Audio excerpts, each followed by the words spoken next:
Good afternoon from Sacred Space at Titania's Realm. It's 3:47 p.m. on the 5th of December, 2024, and I thought I would continue reading from the Penguin Book of American Short Stories, reading Edgar Allan Poe, The Fall of the House of Usher. During the whole of a dull, dark and soundless day, in the autumn of the year, when the clouds hung oppressively low in the heavens, I had been passing alone on horseback through a singularly dreary tract of country, and at length found myself, as the shades of the evening drew on, within view of the melancholy House of Usher. I know not how it was, but with the first glimpse of the building, a sense of insufferable gloom pervaded my spirit. I say insufferable, for the feeling was unrelieved by any of that half-pleasurable, because of poetic, sentiment with which the mind usually receives even the sternest natural images of the desolate or terrible. I looked upon the scene before me, upon the mere house, and the simple landscape features of the domain, upon the bleak walls, upon the vacant eye-like windows, upon a few rank sedges, and upon a few white trunks of decayed trees, with an utter depression of soul which I can compare to no earthly sensation more properly than to the after-dream of the reveller upon opium, the bitter lapse into everyday life, the hideous dropping off of the veil. There was an iciness, a sinking, a sickening of the heart, an unredeemed dreariness of thought which no goading of the imagination could torture into aught of the sublime. What was it, I paused to think, what was it that so unnerved me in the contemplation of the House of Usher? It was a mystery all insoluble, nor could I grapple with the shadowy fancies that crowded upon me as I pondered. I was forced to fall back upon the unsatisfactory conclusion that while, beyond doubt, there are combinations of very simple natural objects which have the power of thus affecting us, still the analysis of this power lies among considerations beyond our depth. It was possible, I reflected, that a mere different arrangement of the particulars of the scene, of the details of the picture, would be sufficient to modify, or perhaps to annihilate, its capacity for sorrowful impression, and, acting upon this idea, I reined my horse to the precipitous brink of a black and lurid tarn that lay in unruffled lustre by the dwelling, and gazed down, but with a shudder even more thrilling than before, upon the remodelled and inverted images of the grey sedge and the ghastly tree stems and the vacant and eye-like windows. Nevertheless, in this mansion of gloom I now proposed to myself a sojourn of some weeks. Its proprietor, Roderick Usher, had been one of my boon companions in boyhood, but many years had elapsed since our last meeting. A letter, however, had lately reached me in a distant part of the country, a letter from him, which in its wildly importunate nature had admitted of no other than a personal reply.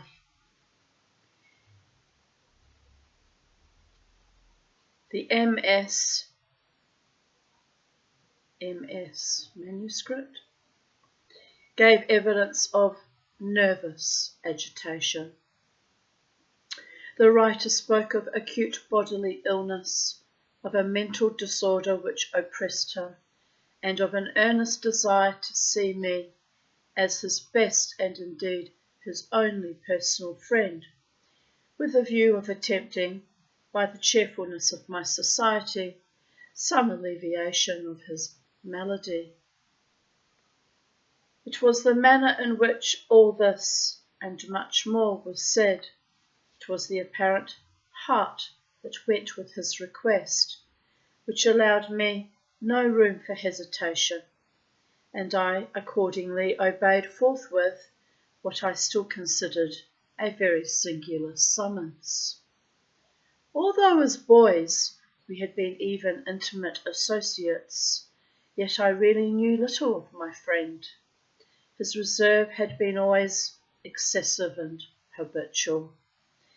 I was aware, however, that his very ancient family had been noted, time out of mind, for a peculiar sensibility of temperament, displaying itself through long ages in many works of exalted art, and manifested of late in repeated deeds of munificent yet unobtrusive charity, as well as in a passionate devotion to the intricacies, perhaps even more than to the orthodox and easily recognizable beauties of musical science. I had learned, too, the very remarkable fact that the stem of the Usher race, all time honoured as it was, had put forth at no period any enduring branch. In other words, that the entire family lay in the direct line of descent, and had always, with a very trifling and very temporary variation, so lain.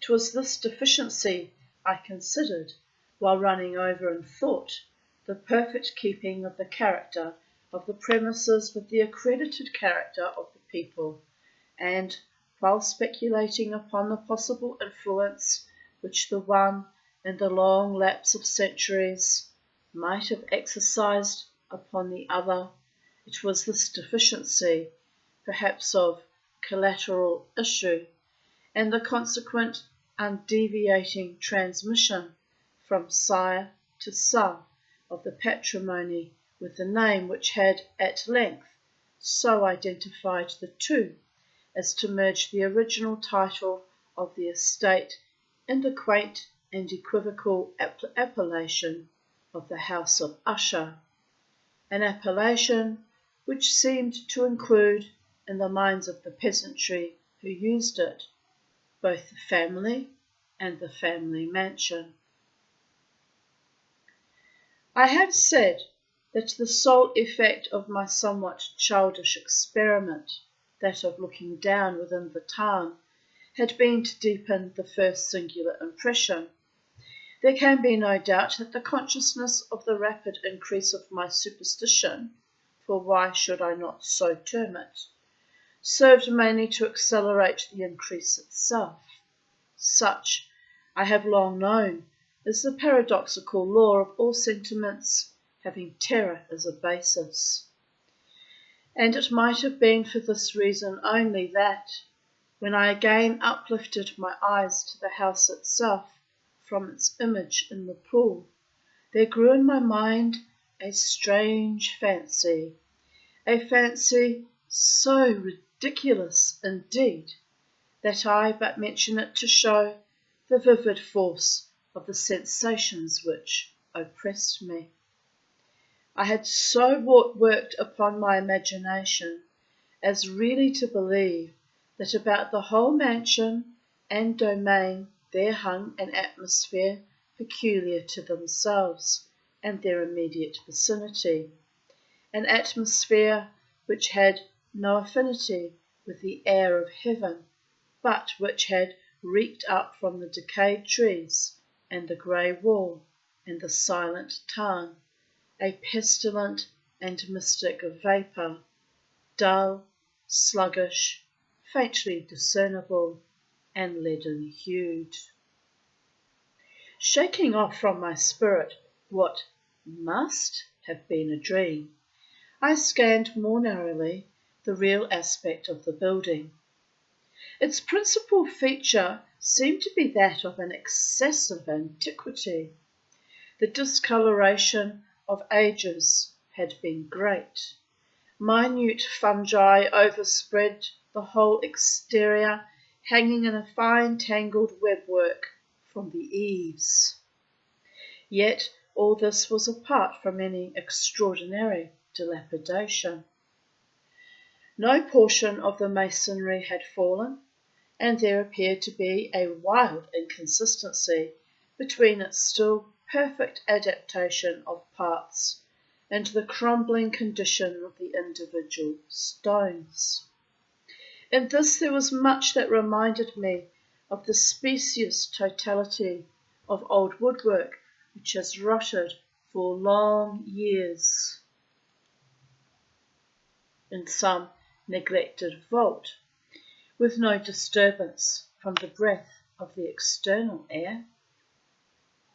Beyond this indication of extensive decay, however, the fabric gave little token of instability. Perhaps the eye of a scrutinizing observer might have discovered a barely perceptible fissure which, extending from the roof of the building in front, made its way down the wall in a zigzag direction until it became lost in the sullen waters of the tarn.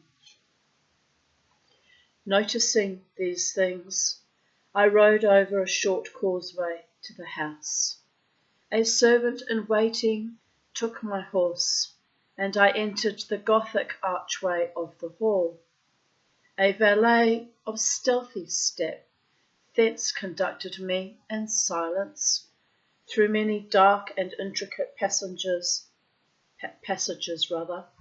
in my progress to the studio of his master. Much that I encountered on the way contributed, I know not how, to heighten the vague sentiments of which I have already spoken. While the objects around me, while the carvings of the ceilings, the sombre tapestries of the walls, the ebon blackness of the floors, and the phantasmagoric armorial trophies which rattled as I strode, were but matters to which, or to such as which, I had been accustomed from my infancy, while I hesitated not to acknowledge how familiar was all this, I still wondered to find how unfamiliar were the fancies which ordinary images were stirring up. On one of the staircases I met the physician of the family. His countenance, I thought, wore a mingled expression of low cunning and perplexity. He accosted me with trepidation and passed on. The valet now threw open a door and ushered me into the presence of his master. The room in which I found myself was very large and lofty. The windows were long, narrow, and pointed, and at so vast a distance from the black oaken floor as to be altogether inaccessible from within. Feeble gleams of encrimsoned light made their way through the trellised panes, and served to render sufficiently distinct the more prominent objects around. The eye, however, struggled in vain to reach the remoter angles of the chamber, or the recesses of the vaulted and fretted building.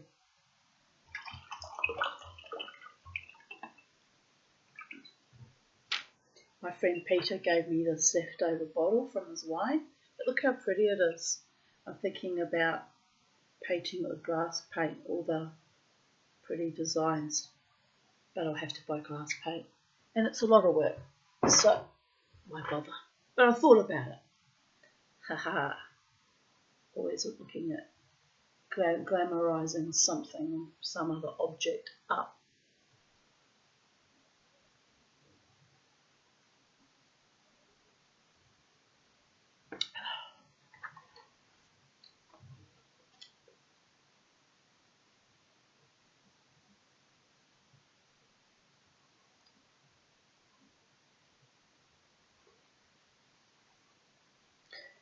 Where was I? Feeble gleams of encrimsoned light made their way through the trellis panes and served to render sufficiently distinct the more prominent objects around. The eye, however, struggled in vain to reach the remoter angles of the chamber, or the recesses of the vaulted and fretted ceiling. Dark draperies hung upon the walls. The general furniture was profuse, comfortless, antique, and tattered. Many books and musical instruments lay scattered about, but failed to give any vitality to the scene. I felt that I breathed an atmosphere of sorrow, an air of stern, deep, and irredeemable gloom hung over and pervaded all.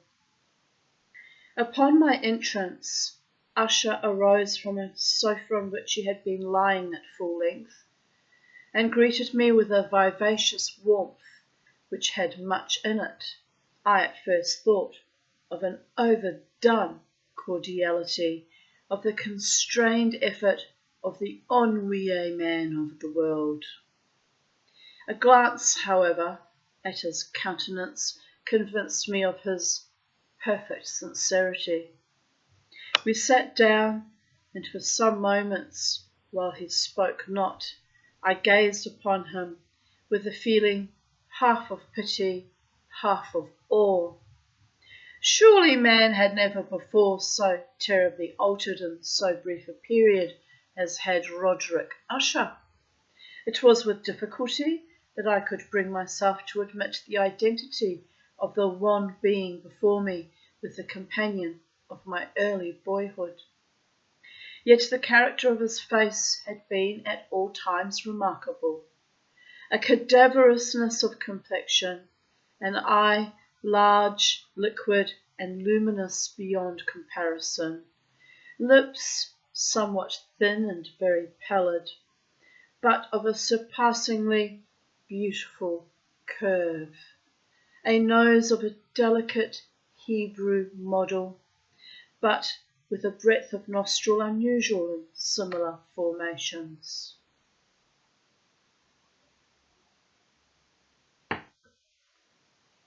A fine moulded chin, speaking, in its want of prominence, of a want of moral energy. Hair of a more than web-like softness and tenuity. These features, with an inordinate expansion above the regions of the temple, made up altogether a countenance not easily to be forgotten. And now, in the mere exaggeration of the prevailing character of these features, and of the expression they were wont to convey, lay so much of change that I doubted to whom I spoke. The now ghastly pallor of the skin, and the now miraculous lustre of the eye, above all things, startled and even awed me. The silken hair, too, had been suffered to grow all unheeded, and as, in its wild gossamer texture, it floated rather than fell about the face, I could not even with effort connect its arabesque expression with any idea of simple humanity. In the manner of my friend, I was at once struck with an incoherence, an inconsistency, and I soon found this to arise from a series of feeble and futile struggles to overcome an habitual trepidancy and excess nervous agitation. For something of this nature I had indeed been prepared, no less by his letter than by reminiscences of certain boyish traits, and by conclusions deduced from his peculiar physical conformation and temperament. His action was alternately vivacious and sullen. His voice varied rapidly from a tremulous indecision, when the animal spirits seemed utterly in abeyance, to that species of energetic concision, that abrupt, weighty, unhurried and hollow-sounding enunciation, that leaden, self-balanced and perfectly modulated guttural utterance, which may be observed in the lost drunkard or the irreclaimable eater of opium during the periods of his most intense excitement. I might remind you, people of Earth, that excess of any drug, including alcohol, is bad, but in particular opium, which in modern times is now referred to or processed into a form called heroin. It was very popular smoking opium in the 18th, 19th centuries. Just shows that people have always sought ways of altering their mind in the most destructive and astonishing ways at times. It was thus that he spoke of the object of my visit, of his earnest desire to see me, and of the solace he expected me to afford him. He entered at some length into what he conceived to be the nature of his malady. It was, he said, a constitutional and a family evil, and one for which he despaired to find a remedy, a mere nervous affection, he immediately added, which would undoubtedly soon pass off. It displayed itself in a host of unnatural sensations. Some of these, as he detailed them, interested and bewildered me, although perhaps the terms and the general manner of the narration had their weight. He suffered much from a morbid acuteness of the senses. The most insipid food was alone endurable. He could wear only garments of certain texture. The odours of all flowers were oppressive. His eyes were tortured by even a faint light, and there were but peculiar sounds, and these from stringed instruments, which did not inspire him with horror.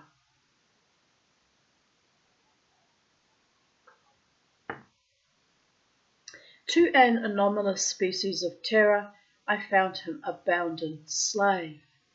"I shall perish," said he. "I must perish in this deplorable folly. Thus, and not otherwise shall I be lost. I dread the events of the future, not in themselves, but in their results. I shudder at the thought of any, even the most trivial incident, which may operate upon this intolerable agitation of soul. I have indeed no abhorrence of danger, except in its absolute effect, in terror. In this unnerved, in this pitiable condition, I feel that the period will sooner or later arrive when I must abandon life and reason together in some struggle with the grim phantasm, fear."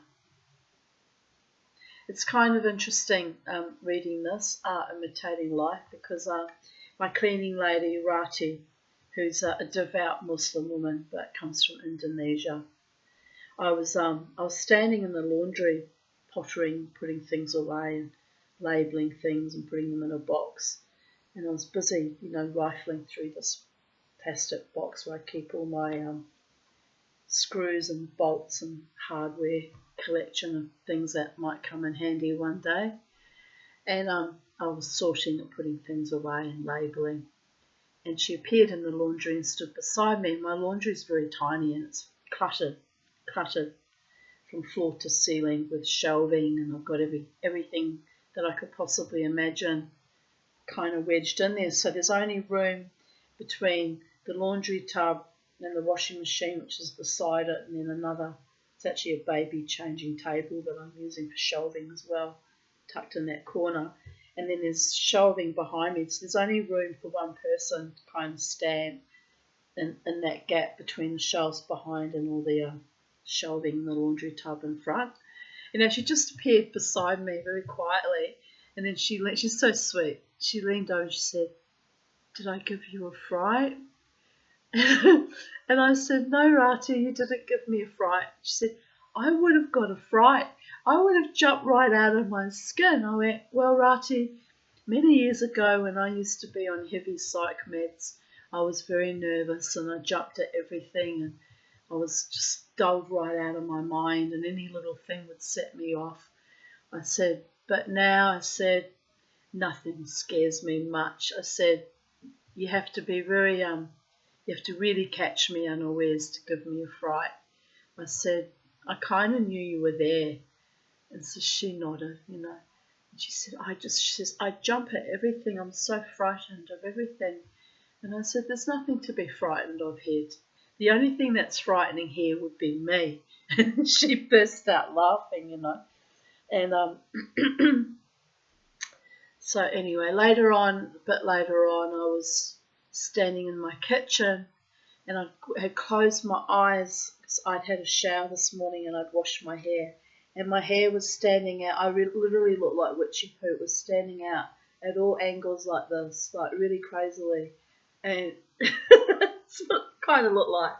And but Jesus, I better brush my hair because if anyone, Rati's used to seeing me looking a bit crazy because she's been cleaning for me now for almost it'll be 3 years in March next year. So she's used to me hauling out of bed, sometimes grunting at her, and other times really expansively chitter-chattering away at her, 90 words to the dozen, pressured speech from hypermania, all excited. But today I was just like blah, I wasn't grunting, but I wasn't over expansive. I was just blah. I was just normal, just being mundane, boring kind of thing. Anyway, but I set to brushing my hair, and I thought she was in the other room mopping floors. And I felt this, how you feel someone's watching you? And it's so odd because I'm so used to living alone with me and the bird. Well, it used to be me and the dog and the cats, but now it's just me and the bird. I'm so used to being alone that I actually hadn't registered that she was watching me. I just thought, the presence I felt, I thought, it's probably one of the spirits or the ghosts around or whatever. I just didn't even register. So I had my eyes closed, but I was like brushing my hair. I was actually enjoying brushing my hair. I was like putting great effort into it, which I don't normally. I usually just go, darn, can't be bothered. And but I was just literally brushing and with a few snarls at the back. And it must have, I don't know, it must have looked comforting or very feminine, or I don't know what it looked like. Probably a bit crazy with my eyes being closed, just doing this, grooming myself. So I opened my eyes and there's Rati standing in the doorway between the hall and the kitchen. She just looked at me and she goes, "Do you feel better now?" She must have seen the look of kind of comfort or relief on my face. And I looked at her and said, "Yes, I do, Rati. I feel human now. I've brushed my hair." And she laughed. But honestly, she's so sweet. She really is a sweet person.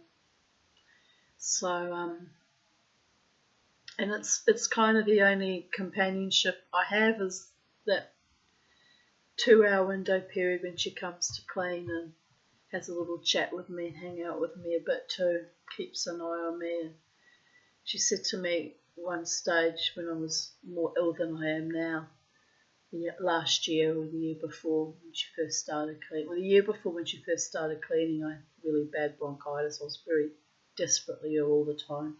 I was very weak actually. And so she said to me, I'm so frightened.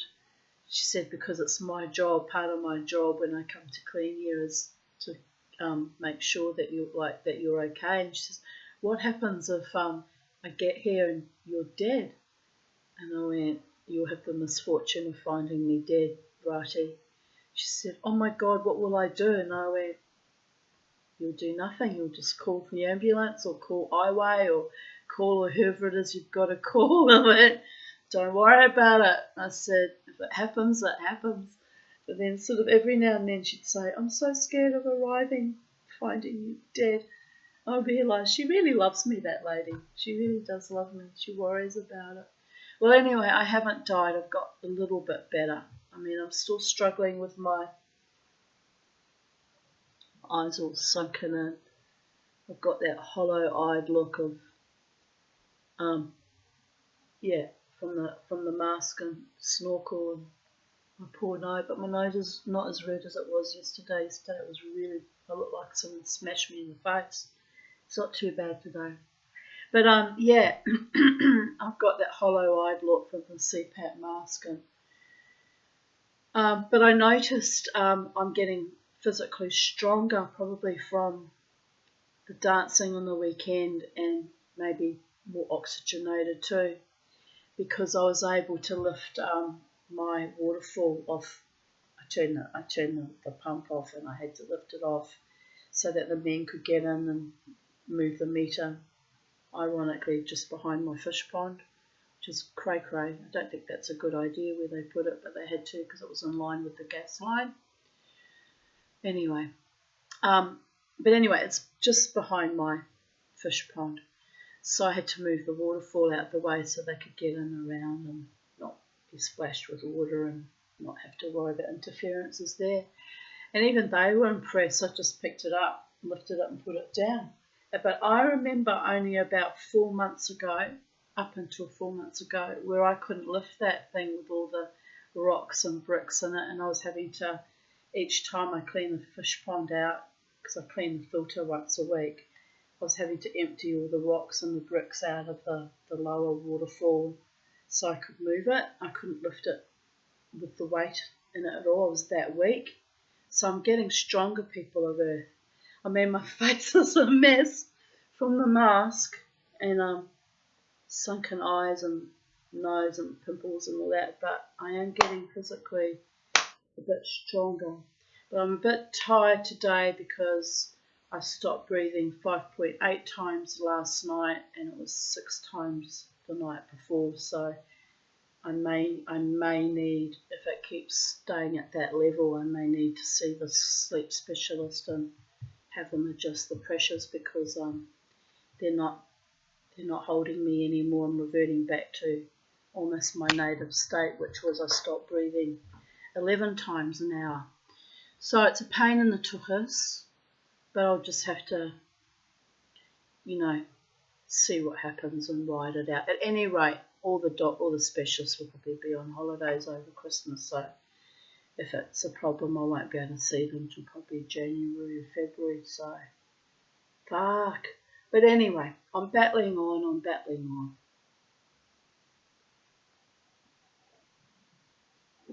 And I can see a bit of an improvement in that I'm physically a bit stronger, even though I still run around in rather chronic fatigue. I felt like hell actually this morning. I really did feel like hell this morning. I didn't tell Rati. Usually I tell her when I feel like hell, but oh well, I'm up and I'm happening. And she probably guessed though, because I was still in my towel and had a shower. I wasn't dressed yet, so she probably kind of knew that I was not at my peak performance, because I'm usually up and ready before she gets here at 10, So anyway, the weather's improved. It's a beautiful day. It's all sunny and very hot out there, but it's the sun shining, blue skies and enough cumulus. It tells me we might get some more rain during the night, but Things are looking up and up, people of Earth. Right, now let me continue on with the story.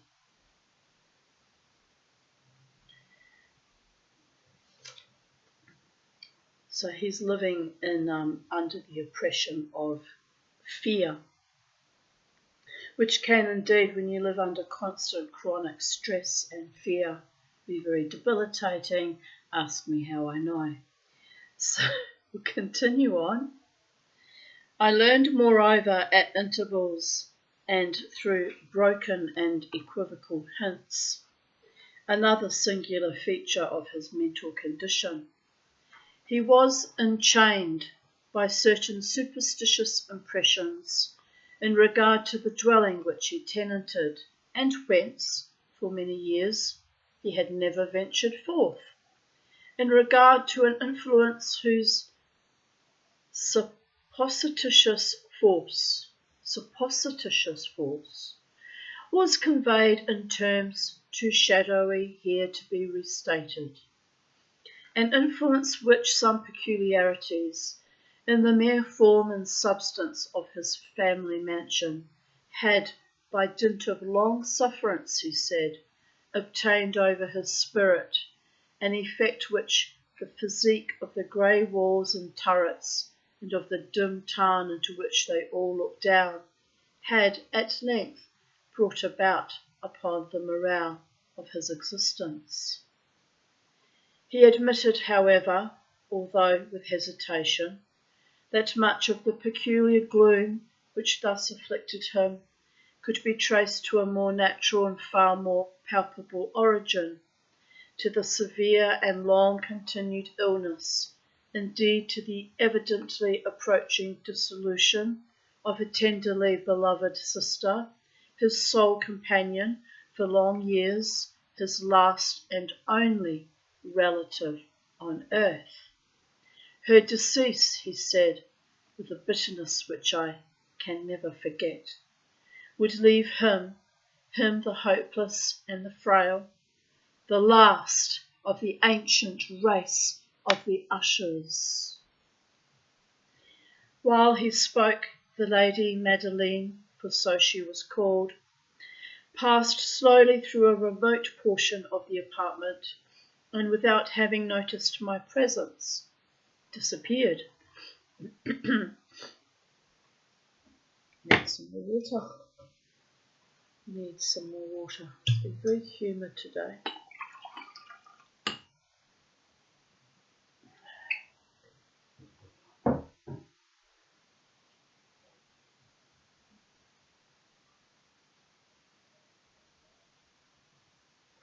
I regarded her with an utter astonishment not unmingled with dread, and yet I found it impossible to account for such feelings.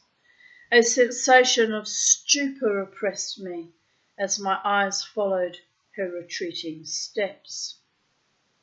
When a door at length closed upon her, my glance sought instinctively and eagerly the countenance of the brother, but he had buried his face in his hands, and I could only perceive that a far more ordinary wanness had overspread the emaciated fingers, through which trickled many passionate tears.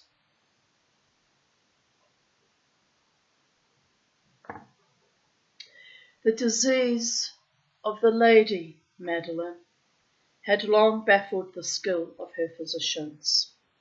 A settled apathy, a gradual wasting away of the person, and frequent although transient affections of a partially cataleptical character were the unusual diagnosis.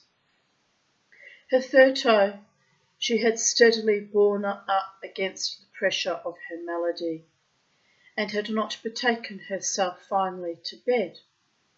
But, on the closing in of the evening of my arrival at the house, she succumbed, as her brother told me at night, with inexpressible agitation, to the prostrating power of the destroyer, and I learned that the glimpse I had obtained of her person would thus probably be the last I would obtain, that the lady, at least while living, would be seen by me no more.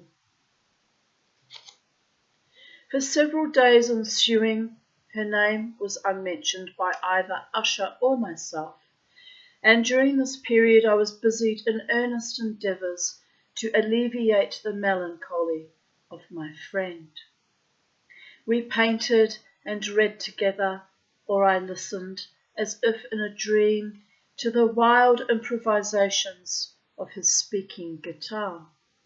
And thus, as a closer and still closer intimacy admitted me more unreservedly into the recesses of his spirit, the more bitterly did I perceive the futility of all attempt at cheering a mind from which darkness, as if an inherent positive quality, poured forth upon all objects of the moral and physical universe in one unceasing irradiation of gloom.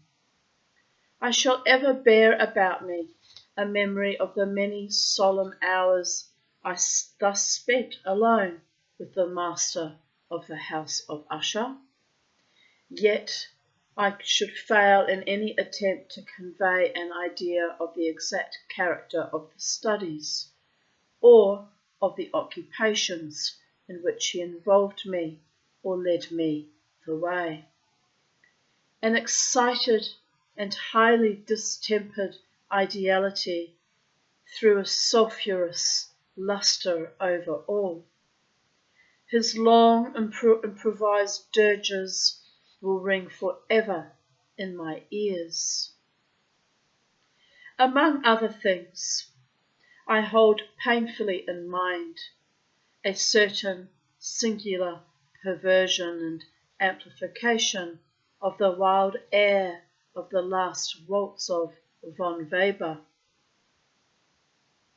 From the paintings over which his elaborate fancy brooded, and which grew touch by touch into vaguenesses at which I shuddered the more thrillingly because I shuddered knowing not why, from these paintings, vivid as their images now are before me, I would in vain endeavour to educe more than a small portion which should lie within the compass of merely written words.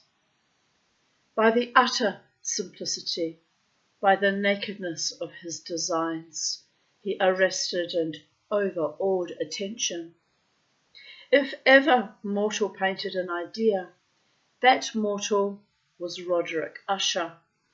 For me at least, in the circumstances then surrounding me, there arose out of the pure abstractions which the hypochondriac contrived to throw upon his canvas an intensity of intolerable awe, no shadow of which I felt I ever yet in the contemplation of the certainly glowing yet too concrete reveries of Fuseli. One of the phantasmagoric conceptions of my friend, partaking not so rigidly of the spirit of abstraction, may be shadowed forth, although feebly, in words. A small picture presented the interior of an immensely long and rectangular vault or tunnel, with low walls, smooth, white, and without interruption or device. Certain accessory points of the design served well to convey the idea that this excavation lay at an exceeding depth below the surface of the earth.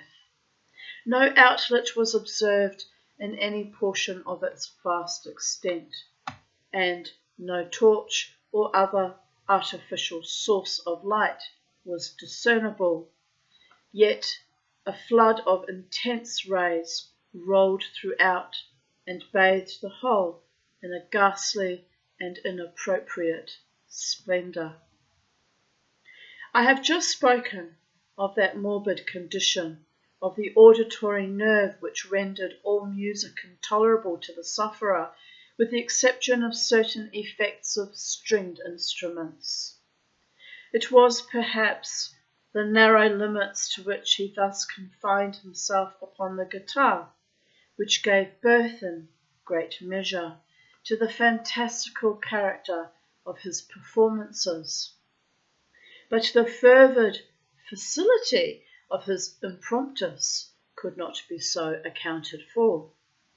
They must have been and were in the notes as well as in the words of his wild fantasias, for he not unfrequently accompanied himself with rhymed verbal improvisations, the result of that intense mental collectedness and concentration to which I have previously alluded as observable only in particular moments of the highest artificial excitement.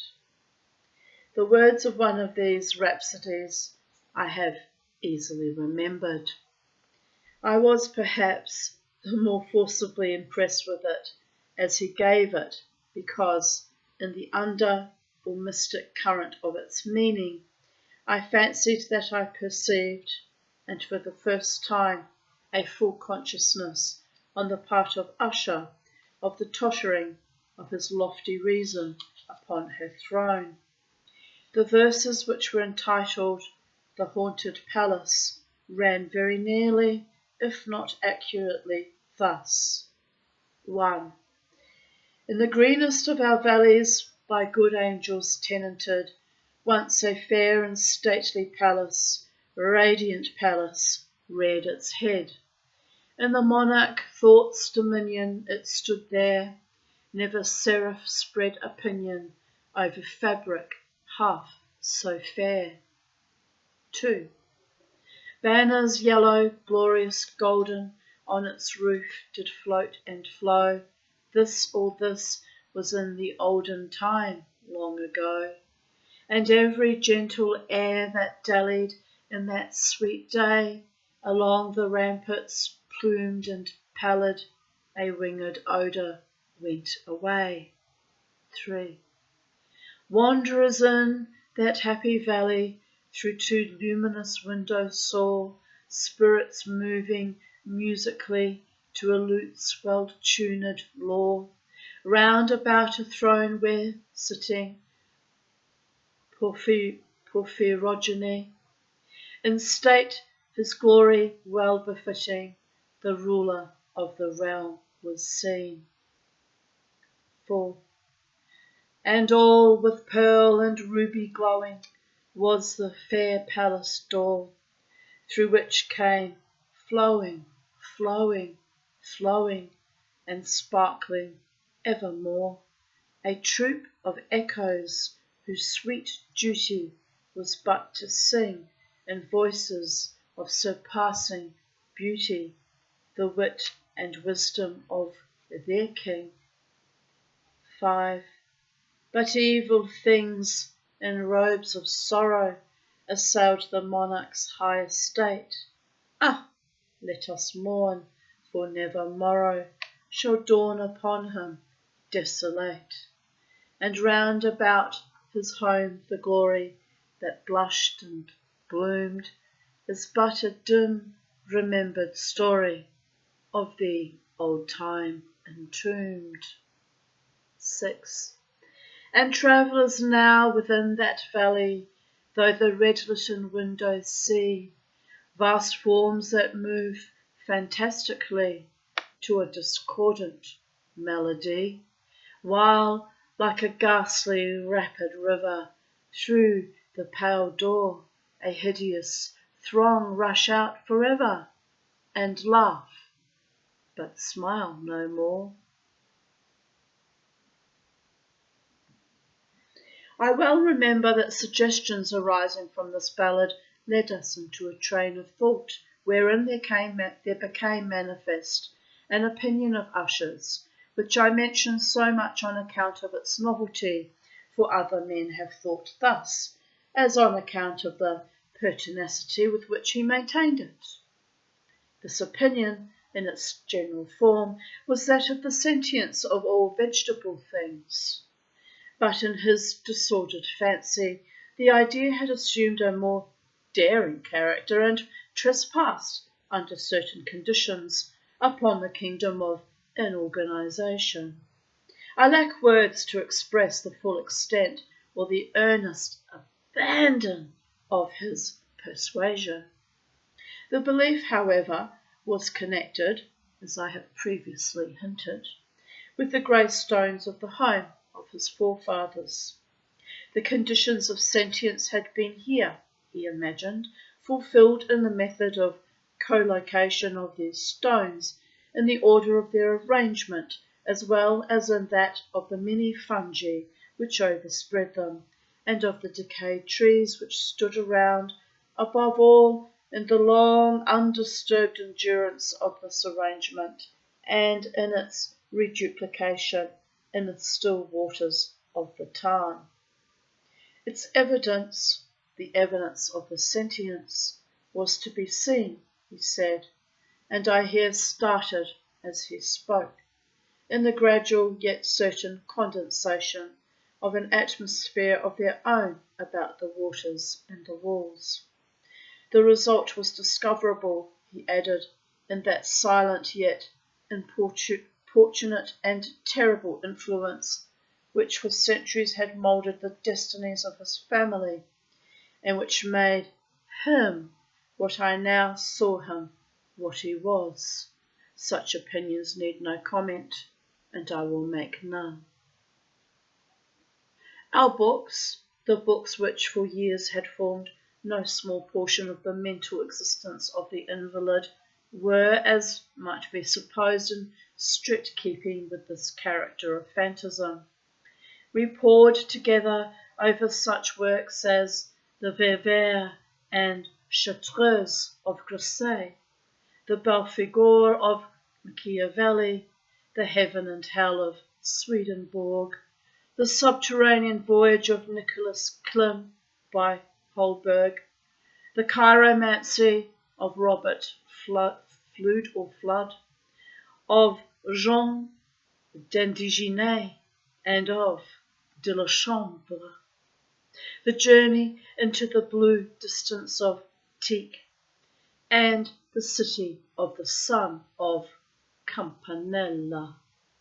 One favourite volume was a small octavo edition of the Directorium Inquisitorium by the Dominican Aymeric de Giron, and there were passages in Pomponius Mela about the old African satyrs and Egyptians, over which Usher would sit dreaming for hours.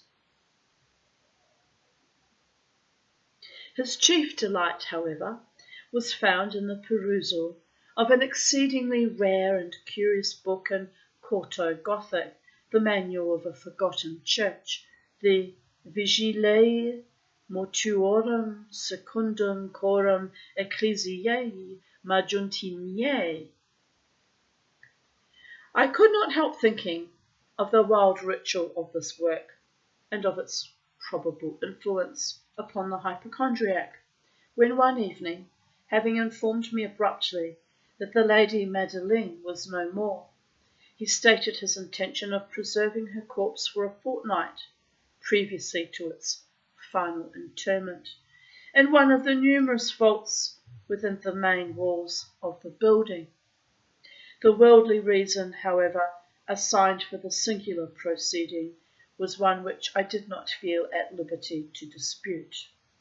The brother had been led to his resolution, so he told me, by consideration of the unusual character of the malady of the deceased, of certain obtrusive and eager inquiries on the part of her medical men, and of the remote and exposed situation of the burial ground of the family.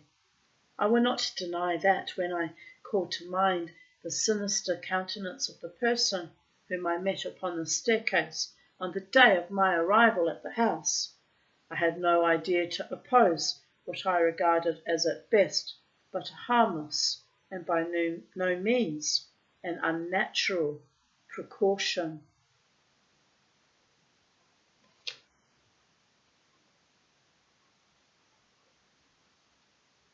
At the request of Usher, I personally aided him in the arrangements for the temporary entombment. The body having been encoffined, we two alone bore it to its rest. The vault in which we placed it, and which had been so long unopened that our torches, half smothered in its oppressive atmosphere, gave us little opportunity for investigation.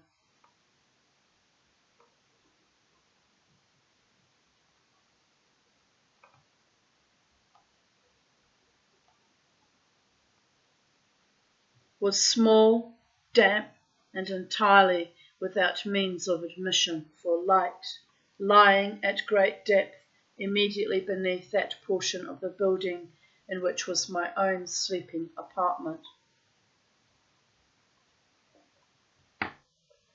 Ugh, that's creepy, isn't it? Ugh, having a dead body being stored underneath you. Yuck. It had been used, apparently, in remote feudal times, for the worst purposes of a donjon keep, and in later days as a place of deposit for powder or some other highly combustible substance, as a portion of its floor, and the whole interior of a long archway through which we reached it, were carefully sheathed with copper. The door of massive iron had been also similarly protected. Its immense weight caused an unusually sharp grating sound as it moved upon its hinges. Having deposited our mournful burden upon trestles within this region of horror, we partially turned aside the yet unscrewed lid of the coffin, and looked upon the face of the tenant. A striking similitude between the brother and sister now first arrested my attention, and Usher, divining perhaps my thoughts, murmured out some few words from which I learned that the deceased and himself had been twins, and that sympathies of a scarcely intelligible nature had always existed between them. Our glances, however, rested not long upon the dead, for we could not regard her unawed. The disease which had thus entombed the lady in the maturity of youth had left, as usual in all maladies of a strictly cataleptical character, the mockery of a faint blush upon the bosom and the face, and that suspiciously lingering smile upon the lip which is so terrible in death. We replaced and screwed down the lid, and, having secured the door of iron, made our way with toil into the scarcely less gloomy apartments of the upper portion of the house. And now, some days of bitter grief having elapsed, an observable change came over the features of the mental disorder of my friend. His ordinary manner had vanished, his ordinary occupations were neglected or forgotten. He roamed from chamber to chamber with hurried, unequal, and objectless step. The pallor of his countenance had assumed, if possible, a more ghastly hue, but the luminousness of his eye had utterly gone out. The once occasional huskiness of his tone was heard no more, and a tremulous quaver, as if of extreme terror, habitually characterized his utterance. There were times, indeed, when I thought his unceasingly agitated mind was labouring with some oppressive secret, to divulge which he struggled for the necessary courage. At times, again, I was obliged to resolve all into the mere inexplicable vagaries of madness, for I beheld him gazing upon vacancy for long hours in an attitude of the profoundest attention, as if listening to some imaginary sound. It was no wonder that his condition terrified, that it infected me. I felt creeping upon me by slow yet certain degrees the wild influences of his own fantastic yet impressive superstitions. It was especially upon retiring to bed late in the night of the 7th or 8th day after the placing of the Lady Madeleine within the donjon that I experienced the full power of such feelings. Sleep came not near my couch, while the hours waned and waned away. I struggled to reason off the nervousness which had dominion over me.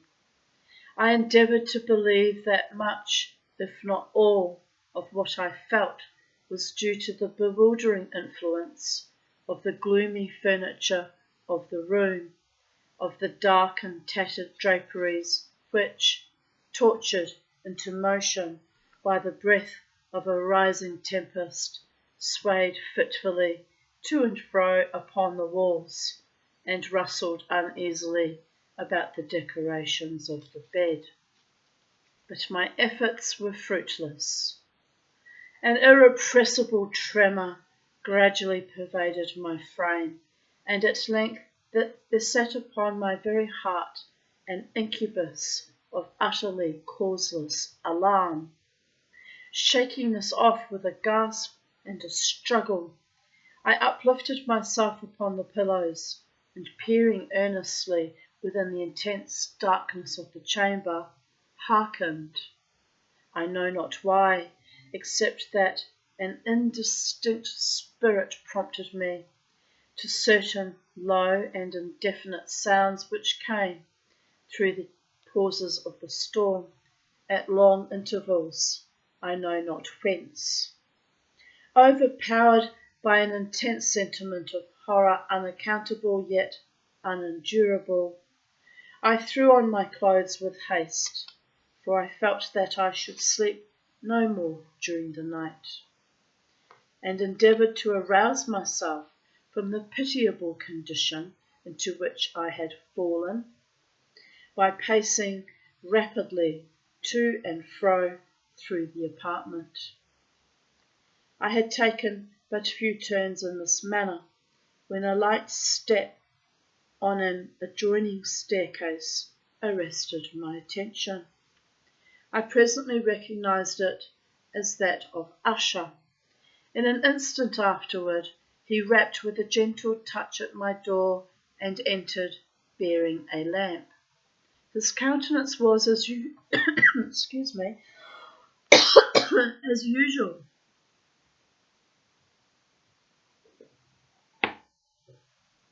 cadaverously wan, but oh dear goddess.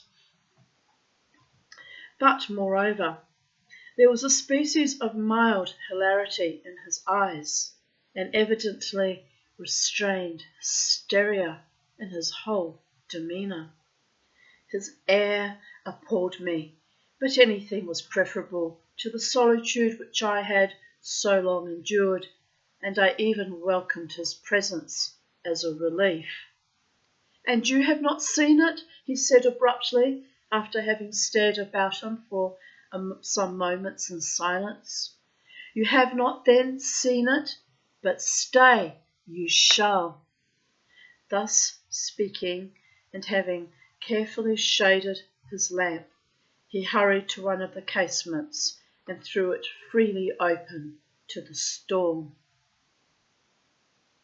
The impetuous fury of the entering gust nearly lifted us from our feet. It was, indeed, a tempestuous yet sternly beautiful night, and one wildly singular in its terror and its beauty.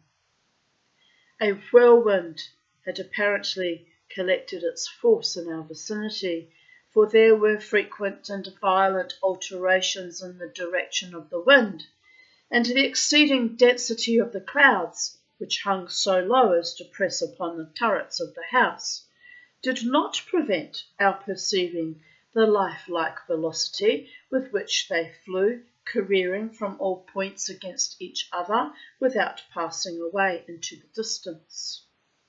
I say that even their exceeding density did not prevent our perceiving this, yet we had no glimpse of the moon or stars, nor was there any flashing forth of the lightning, but the under surfaces of the huge masses of agitated vapour, as well as all terrestrial objects immediately around us, were glowing in the unnatural light of a faintly luminous and distinctly visible gaseous exhalation which hung about and enshrouded the mansion.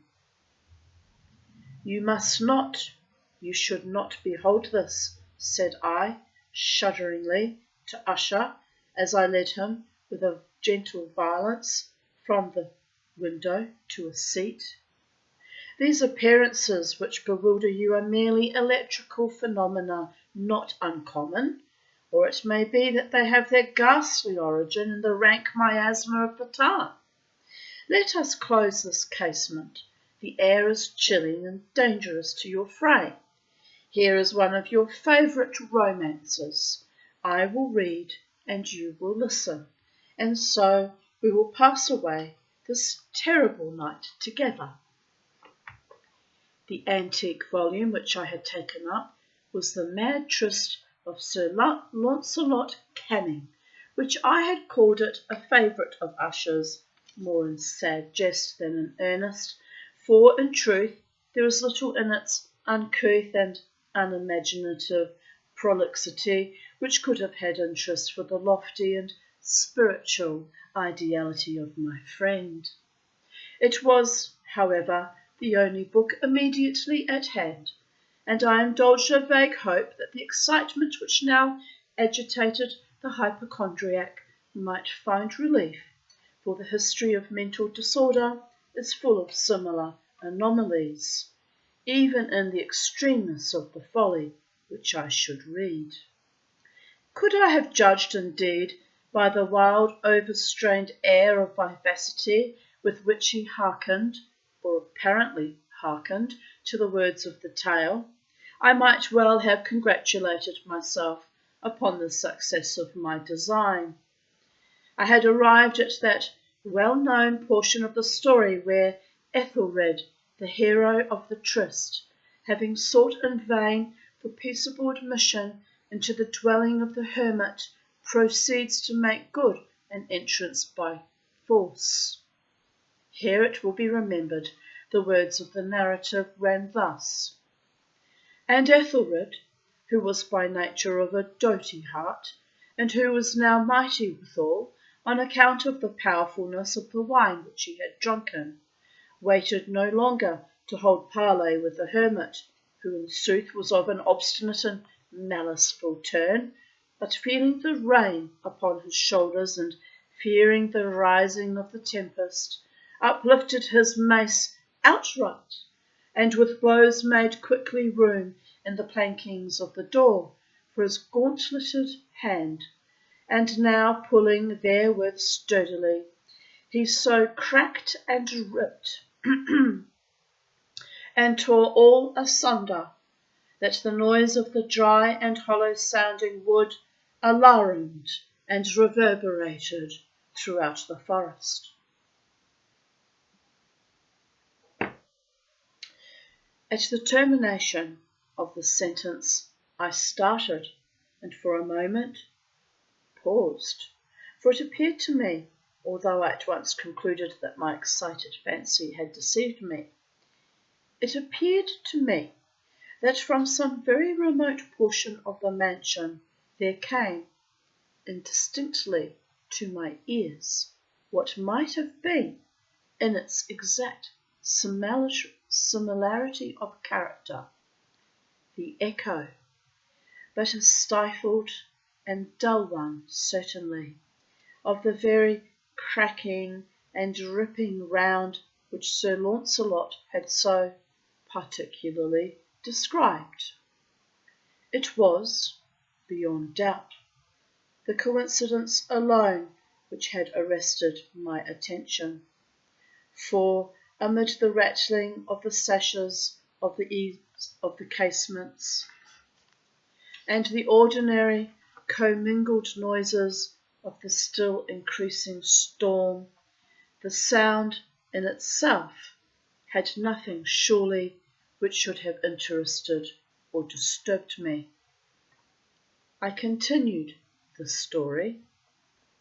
But the good champion Ethelred, now entering within the door, was sore enraged and amazed to perceive no signal of the maliceful hermit, but in the stead thereof a dragon of a scaly and prodigious demeanour, and of a fiery tongue, which sate in guard before a palace of gold, with a floor of silver, and upon the wall there hung a shield of shining brass, with his legend enwritten: Who entereth herein a conqueror hath been, who slayeth the dragon, the shield he shall win.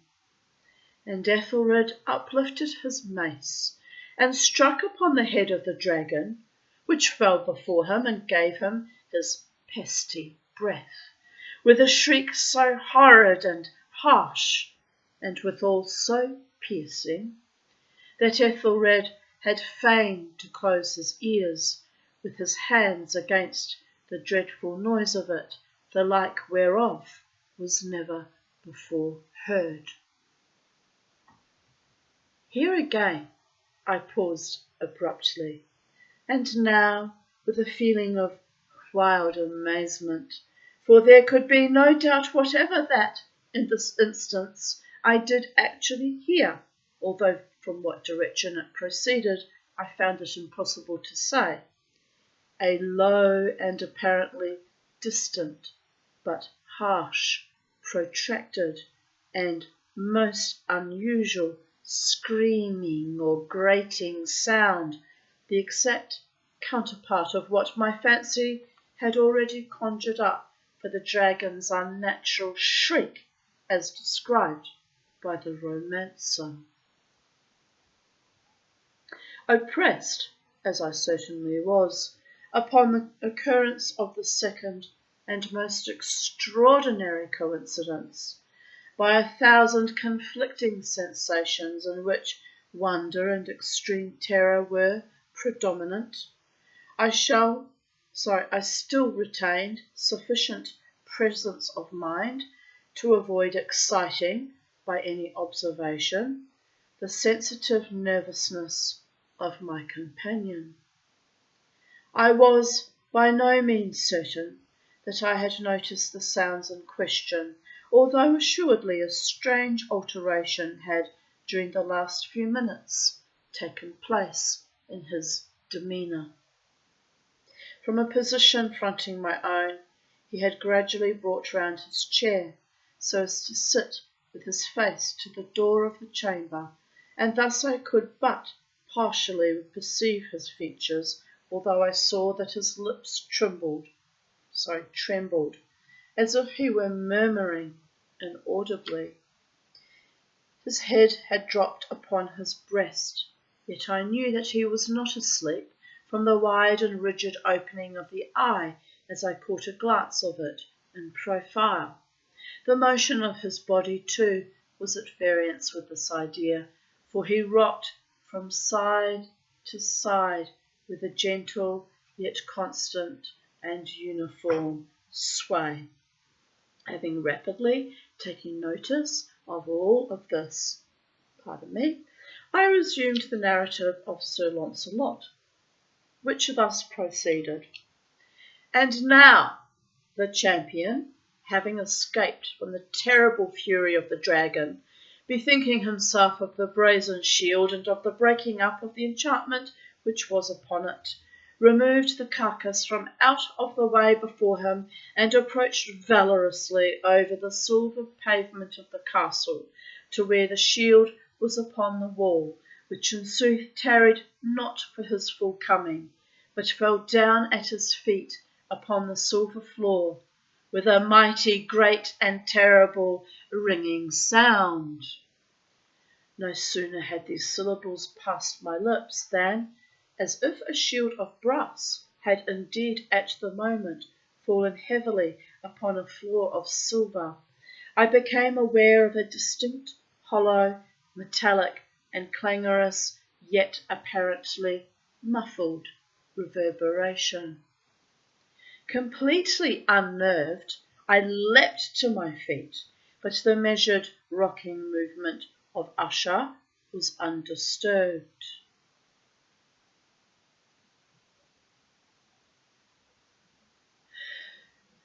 I rushed to the chair in which he sat. His eyes were bent fixedly before him, and throughout his whole countenance there reigned a stony rigidity. But as I placed my hand upon his shoulder, there came a strong shudder over his whole person. A sickly smile quivered about his lips, and I saw that he spoke in a low, hurried, and gibbering murmur, as if unconscious of my presence. Bending closely over him, I at length drank in the hideous import of his words. Not hear it? Yes, I hear it, and have heard it. Long, long, long, many minutes, many hours, many days have I heard it, yet I dared not. Oh, pity me, miserable wretch that I am, I dared not speak. We have put her living in the tomb. Said I not that my senses were acute? I now tell you that I heard her first feeble movements in the hollow coffin. I heard them many, many days ago, yet I dared not speak. And now, tonight, Ethelred, the breaking of the hermit's door, and the death cry of the dragon, and the clangor of the shield, say rather the rending of her coffin, and the grating of the iron hinges of her prison, and her struggles within the coppered or archway of the vault. Oh, whither shall I fly? Will she not be here anon? Is she not hurrying to upbraid me for my haste? Have I not heard her footstep on the stair? Do I not distinguish that heavy and horrible beating of her heart? Madman! Here he sprang furiously to his feet, and shrieked out his syllables, as if in the effort he were giving up his soul. Madman! I tell you that she now stands without the door. As if in the superhuman energy of his utterance there had been found the potency of a spell, the huge antique panels to which the speaker pointed threw slowly back upon the instant their ponderous and ebony jaws. It was the work of the rushing gust, but then without those doors there did stand the lofty and enshrouded figure of the Lady Madeleine of Usher. There was blood upon her white robes, and the evidence of some bitter struggle upon every portion of her emaciated frame. For a moment she remained, trembling and reeling, to and fro upon the threshold, then with a low moaning cry fell heavily inward upon the person of her brother, and in her violent and now final death agonies bore him to the floor, a corpse and a victim to the terrors he had anticipated. From that chamber and from that mansion I fled aghast. The storm was still abroad in all its wrath as I found myself crossing the old causeway. Suddenly there shot along the path a wild light, and I turned to see whence a gleam so unusual could have issued, for the vast house and its shadows were alone behind me. The radiance was that of the full setting and blood-red moon, which now shone vividly through that once barely discernible fissure, of which I have before spoken, as extending from the roof of the building in a zigzag direction to the base. While I gazed, this fissure rapidly widened. There came a fierce breath of the whirlwind. The entire orb of the satellite burst at once upon my sight. My brain reeled as I saw the mighty walls rushing asunder. There was a long, tumultuous shouting sound, like the voice of 1,000 waters, and the deep and dank tarn at my feet closed sullenly and silently over the fragments of the house of Usher.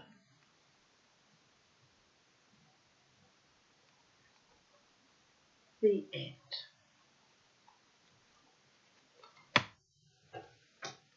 So this concludes today's reading. I hope you enjoyed that as much as I did. Whew, the excitement.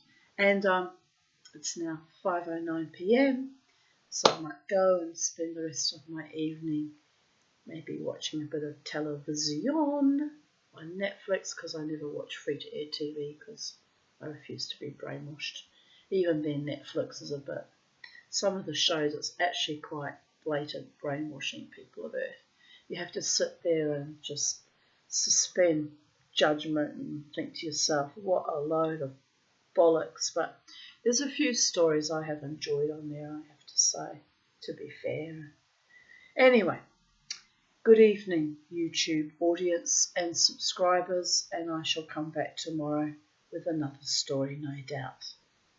As my Arabic cleaning lady and caseworker would say, Inshallah, or in Hebrew we say, Be'ezrat Hashem, by the will of God, I shall be back tomorrow. Anon. Bye for now.